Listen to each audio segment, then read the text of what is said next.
T'as oublié de dire action. De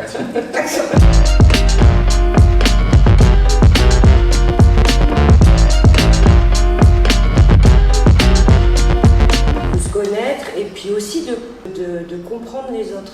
D'envisager et de peut-être de me faire comprendre que tout le monde n'a pas forcément la même façon de voir les choses que moi.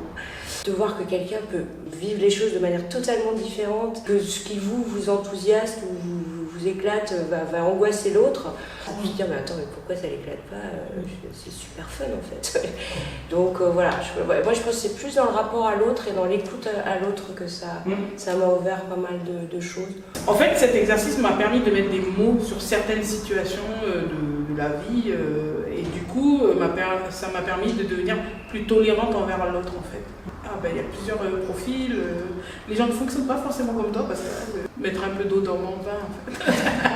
Non mais ouais, c'est exactement ça, comprendre les autres surtout, dire mais pourquoi il est négatif comme ça. Effectivement, j'ai découvert ce que vous disiez vous, c'est que tout le monde a des profils, alors tu t'en doutes à la base que tout le monde n'est pas comme toi, mais ça te permet de mettre des mots sur différents profils et dans tes interactions avec les gens, de découvrir qu'effectivement, je me suis aperçu qu'il y avait des gens dans mon entourage proche qui avaient des soucis avec certains traits de ma personnalité, mais que je soupçonnais mais pas du tout. Ah oui, forcément. Parce que moi j'étais... enfin, tu vois, je suis cool. Ouais, puis je m'en fous en fait, tu vois. Enfin c'est pas que je m'en fous, on rentre pas la vidéo. C'est vrai.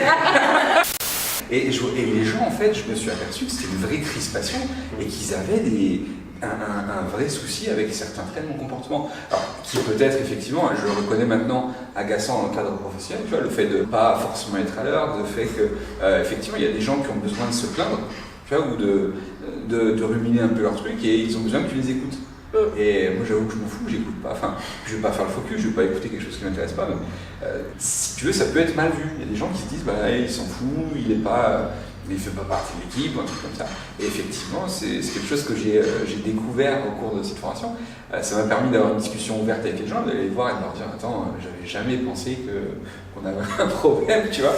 Et donc, pour ça, ouais, j'ai trouvé que c'était un outil hyper fort. Effectivement, le fait de l'avoir découvert, je trouve que ça m'a apporté sur ce point de vue-là, c'est que tout le monde n'a pas le même profil et que on a relativement, on dit ce qu'on veut, mais nous les 7, on a un profil relativement fort.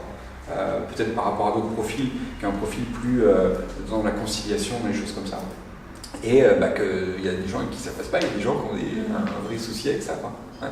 Donc c'était la découverte. Ouais.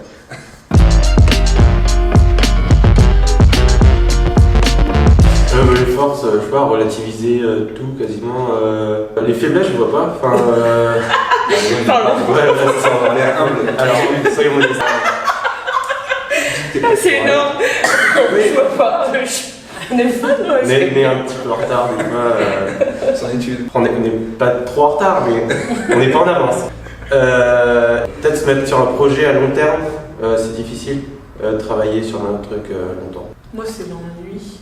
Ouais. Moi, si à partir du moment où je commence à m'ennuyer, c'est mort. En fait. Il faut toujours que ce soit.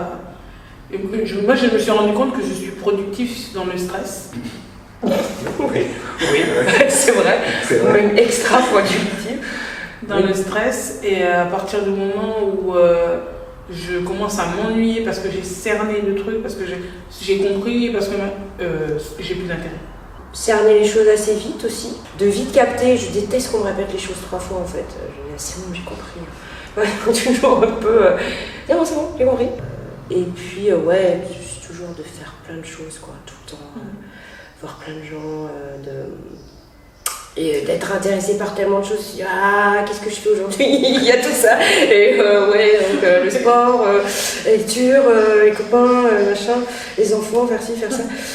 Et du coup, voilà. On se dit pas parfois, on peut pas tout faire. Tu trouves où l'énergie? Ah ouais, tout le temps, ouais. Non, on dit ça. Tu trouves où l'énergie pour faire tout ça? Non, ça m'éclate toujours de... J'ai de la chance, je parle en dernier là, sur les 2 derniers trucs, donc c'est facile de synthétiser ce que vous dites, mais c'est rigolo de voir comme des gens effectivement que tu n'avais jamais vu il y a 10 minutes réagissent de la même façon que toi sur des trucs. Effectivement, moi je pense qu'il y a 2 choses, enfin les 2 mots que j'ai entendus de chez vous et qui me parlent aussi, c'est le plaisir. C'est que tu fais des choses pas parce que... tu peux le faire dans certains cas si c'est une obligation, que ce soit, je sais pas, parce qu'il faut le faire, la famille, le boulot, etc. Tu as des obligations, il y a des choses que tu fais, mais 3/4 des choses que je fais, je pense que c'est un peu pareil pour vous, c'est parce que ça me fait plaisir de les faire.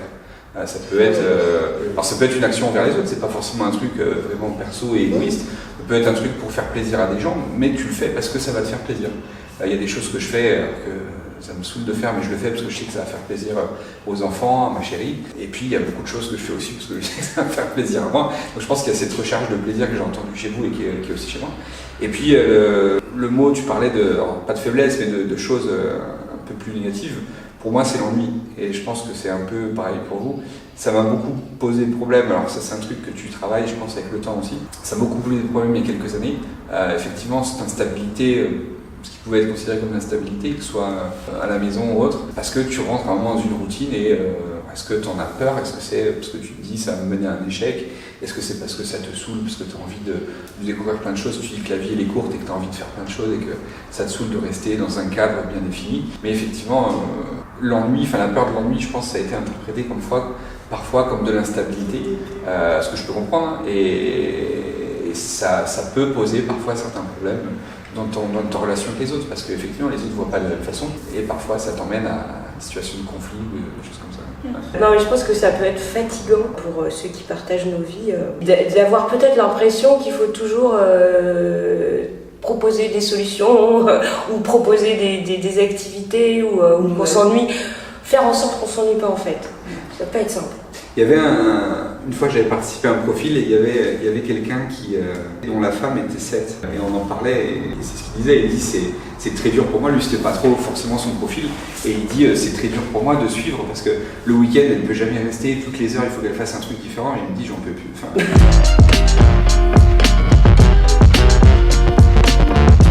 Le dépêche-toi, fais vite. Tu disais tout à l'heure plus productive en état de stress. Moi, c'est vrai que si je dois faire un truc pendant 6 mois, je vais pas faire un peu tous les mois. Je vais faire vraiment la veille ou le week-end juste avant, ou je vais faire que ça, mais j'aurais rien fait avant. Mais du coup, je serais productif. Après, moi, mes examens, c'était comme ça. Toute l'année, j'ai pas bossé.